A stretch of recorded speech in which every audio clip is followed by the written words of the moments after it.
Nagtago lang ko sa pangalan na Angel. Gusto lang na ako i-share ang akong kaagi para mangayog tambag gikan sa mga listeners.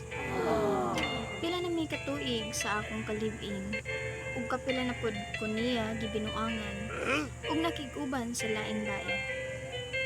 Wala ko'y laing mabuhat, kundi tagaan siya chance kay tungod love na ako siya.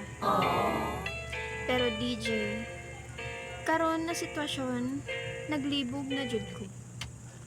Ning sulong ang iyang kabit sa among balay, ug didto nasakitan ko pag-ayo sa iyang giingon. Nawala na daw siya gidugo, nahitungod sa sige nilag dulog sa akong partner. Nawala ko kahibalo. What the fuck? DJ, wala na ko kahibalo sa akong buhaton. Naghilak na lang ko, kay nahadlok ko na mabiyaan. Kay tungod na anad na ko, na naa siya permi. Ha? DJ, mangayo unta kong tambag, ug unsa ang akong dapat buhaton. Nagmamahal, Angel.